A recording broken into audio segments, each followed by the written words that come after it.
Rajya Sabha seat விவகாரத்தில் தேமுதிகவிற்கு அடுத்த ஆண்டு வாய்ப்பு வழங்கப்படும் என அதிமுக அறிவித்துள்ளது. இதனிடையே கூட்டணி குறித்த முக்கிய முடிவை வரும் ஜனவரியில் அறிவிக்க உள்ளதாக தேமுதிக பொதுச் செயலாளர் பிரேமலதா விஜயகாந்த் தெரிவித்துள்ளார்.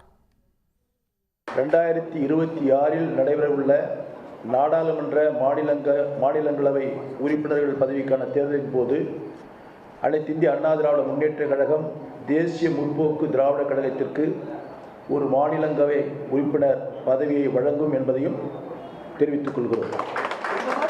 இதை மாண்புமிகு கழகத்தினுடைய பொதுச் செயலாளர்கள் அறிவிக்கிறார் என்பதை தெரிவித்துக் கொள்கிறோம். 2024 பாராளுமன்ற தேர்தலின் போதே 5 எம்பிக்களும் ஒரு ராஜ்யசபாவும் உறுதி செய்யப்பட்டு ஒன்றுதான். இதில் எந்த மாற்று கருத்துமே கிடையாது.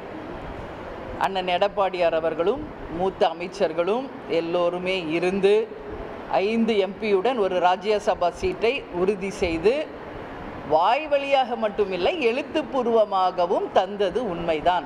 அரசியல் என்பதே தேர்தலுக்கானது தான். எனவே அவர்களுடைய கடமையை அதிமுக அவர்கள் ஆற்றியிருக்கிறார்கள். தேசிய முற்போக்கு திராவிட கழகமும் தேர்தலை ஒட்டி எங்கள் கடமையை நாங்கள் ஆற்றுவோம். இங்கு நடக்கின்ற அனைத்து நகர்வுகளையுமே தேர்தலை ஒட்டிய அரசியல் நிகழ்வாக தான் நான் பார்க்குறேன்.